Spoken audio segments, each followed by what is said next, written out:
When I was 6 years old, I broke my leg. And I was running from my brother and his friends,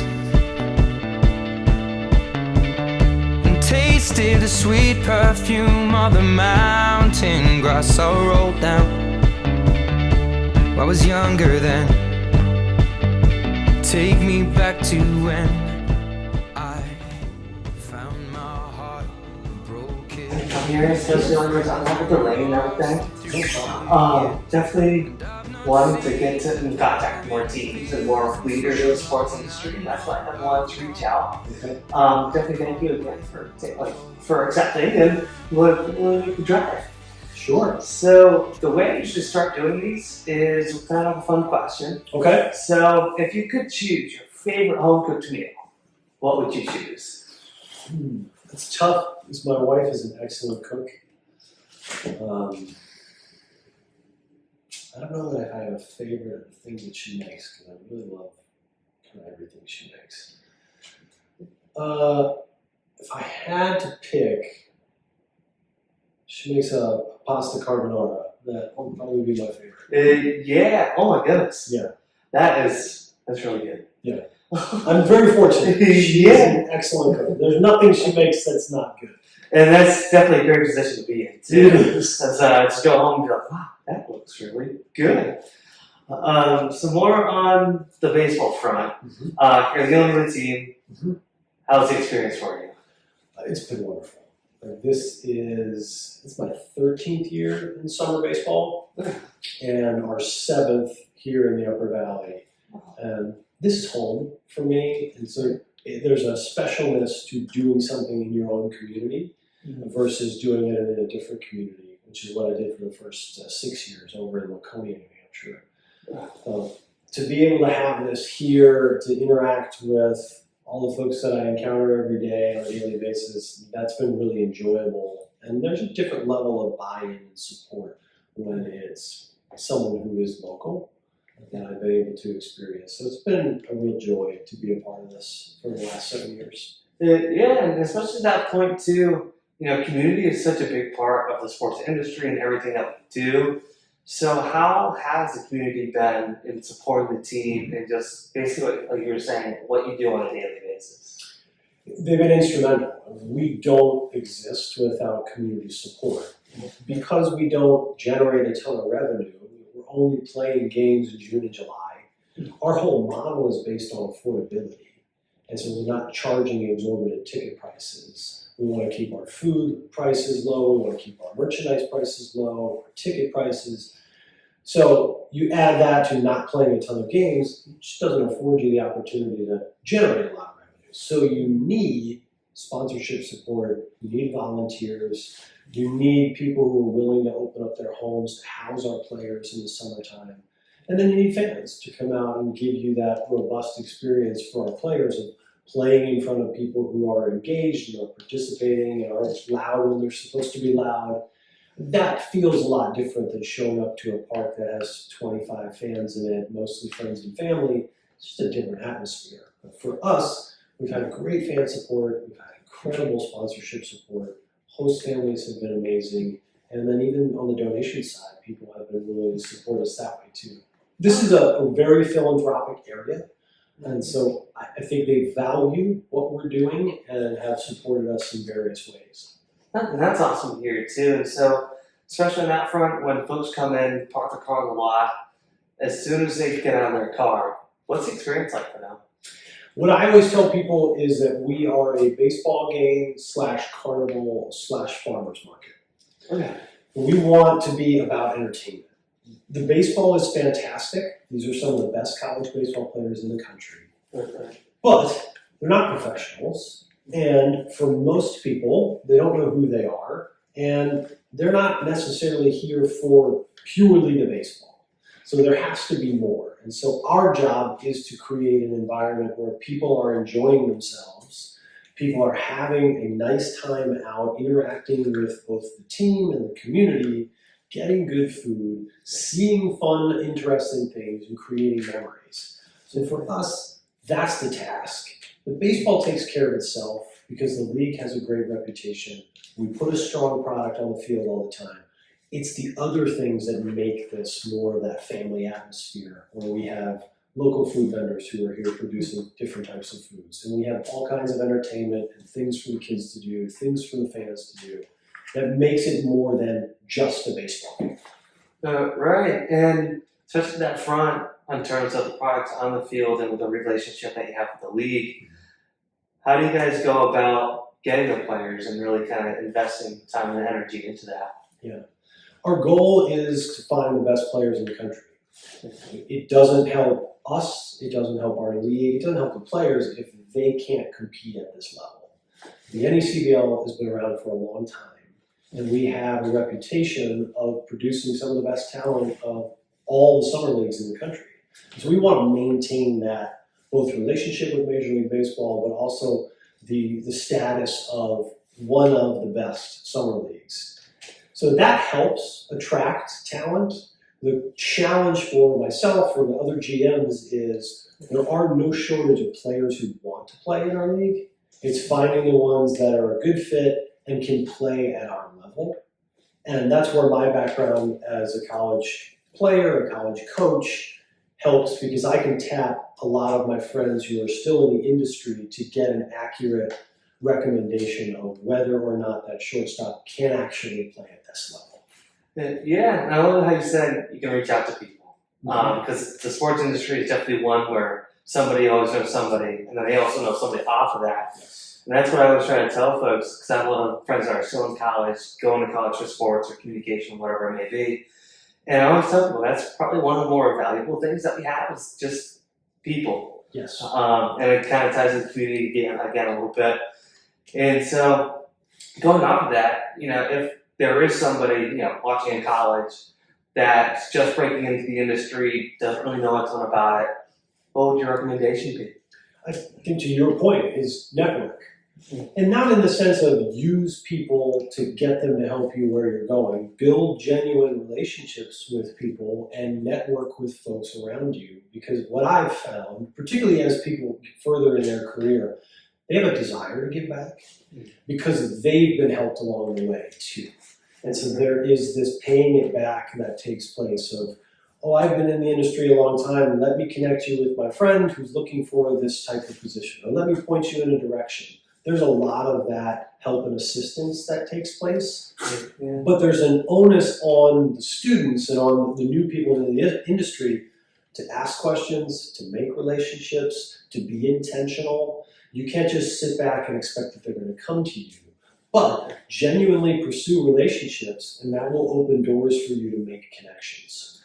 Right, and it's definitely all about going that extra mile, that extra step, because it really does show, hey, we're willing to try, and we're willing to put in that effort. And I always try to tell people too, you're not there just to watch the game. There is that work behind it. There is a lot of stuff that fans don't see that we've got to do.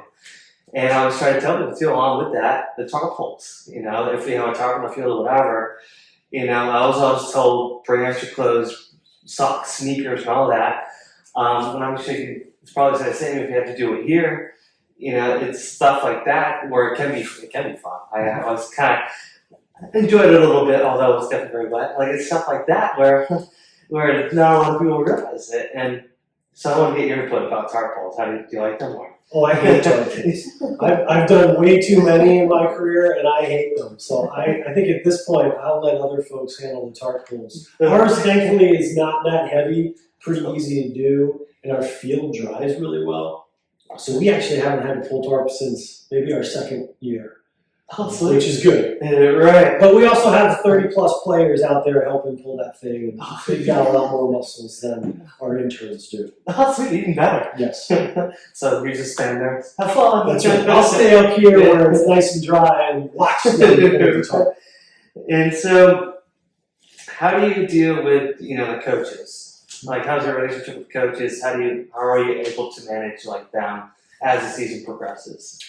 Yeah, it varies player to player and coach to coach, team to team.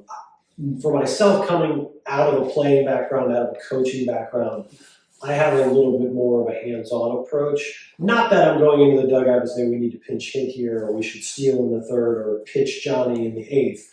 No, I want our coaches to make decisions, but there's a lot more discussion that goes into our philosophy as to how we play this game and how we want the organization to run. And there's a lot more conversations around what do we think about starting Smith tomorrow or Jones the next day. I get a lot more input on that because of my background than someone who is maybe purely on the business side of sports, never played, never coached, and turns that all over to his staff. Our relationship's a little bit more interactive, but not heavy-handed. My goal for our staff, whether it's our coaching staff or whether it's our intern staff, is for them to get hands-on learning. And I think you learn best when you're doing it yourself. So if our coaches do something that I think, we should have played somebody else, why did we bunt in that scenario, how come you brought in that guy or didn't bring in that guy, that's a conversation that I'll have with them after the game, later on in the season, because I view it as a teaching tool. Talk to me about the decision. Why did you bunt in that situation? Because I want to hear their thought process. And if it was an error, we can talk about, well, have you thought about this? Maybe we should do it differently. As opposed for me to come in and micromanage and to say, this is when we do this, and this is how we do this, and here's your script of who you got to hit and where you want to hit them, the batting order. We don't have the analytics that they've got at the major league level, and so those decisions, I want to leave those entirely to our coaching staff who have the pulse and the handle on the guys on the field and allow them to learn and to grow. This, for most of them, is their first head coaching opportunity, or for some of our staff, it's their first time working with elite level college players. They might be at a lower division, like a Division II or Division III, or possibly even high school coaches. I want them to get hands-on learning experience. So we will have a lot more conversation than someone who doesn't have a baseball background, but I'm leaving all of the major decisions up to them each game. That's awesome. Thank you. And the season ahead, it's coming up quick. It is. What are your expectations? The challenges, the excitement? I don't know that there's particular challenges. We are entering our 7th year, and like I shared, this is my 13th. I've done this a lot to where I kind of know what's expected each summer. For us, it's always about how do we keep people healthy, how do we keep them engaged, and then how do we entertain. I'm a competitor. I would like to go 44-0. I know that that's not reasonable, but the overarching goal for us is our players to get better. And they might be getting better and we have a mediocre record and we miss out on the playoffs. I still think because we've entertained our fans, because we've provided a service to our community, and because our players have improved, that's a success. I would love to have championships. I'd love to hang banners and get rings. That's a cool experience. It's a culmination of a lot of hard work. But it's not a failure for us if we don't make the playoffs or if we don't win a championship. If we did well off the field and our players enjoyed their time here and leave here as better people and better baseball players. Right. And that's the big thing too, is like that they do get that experience. And once they head out of here, do you keep up with them at all, or how does that process look like? Yeah, I view this very much as a family, and if someone comes and plays for us, they're a Nighthawk for life. And so I try to keep tabs on them, their career, if they progress into professional baseball, following them there. If they stop playing baseball after college, and what are they doing for their non-baseball career, marriages, kids, families. That's something that I want to be a part of with them, because I think that they're coming up here for 2 months and they quickly become part of the community and part of my life and my family's life. And so we want to keep tabs on them as much as possible and offer any help if there was any help that ever needed to be had as they progress, similar to what we talked about with networking. I'd love for them to reach out if they want to get into coaching, if they want to get into sports, or if they just have life questions, to be a resource for them. Yeah, and that's what makes the game so special. It's really just more than ourselves. Mm-hmm. And so to that, as a kind of a final question that I have for you, start wrapping up, is I love the question, came up with it a few days ago. I think it's genuinely special because the game of baseball really does mean something, and it means something different to every one of us. And so, that being said, what does baseball mean to you? It's a hard question. How much time do we have? As much time as you need. Yeah. Baseball has been a part of my life since I was a little kid. And so I got the opportunity to play. I played in high school, I played in college. I've been working in baseball for pretty much my whole career. And so baseball has brought a lot of opportunity, a lot of joy, and has given me a chance to meet a lot of wonderful people. And so for me, it's been, I love the game, I love playing the game, but it's always been about the people. And I think baseball gives you a chance to bond with people, whether it's your teammates or whether it's fans, that it's really a unifier of people. The game, sports in general can be, but I think baseball is something where, and this is what we want our community to embrace, is we got a lot of Red Sox fans up here, but also some Yankee fans. We can come together because the Nighthawks are our team.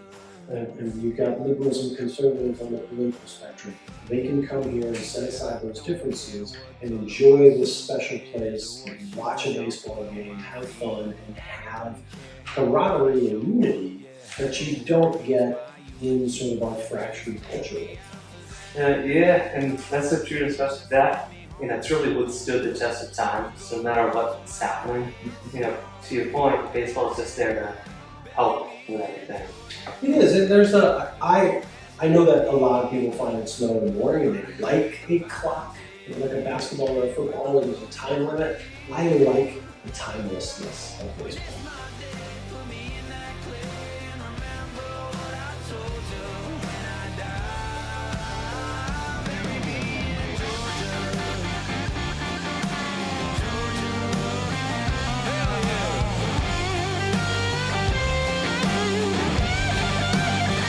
This out. For my final will and testament, let this be my last.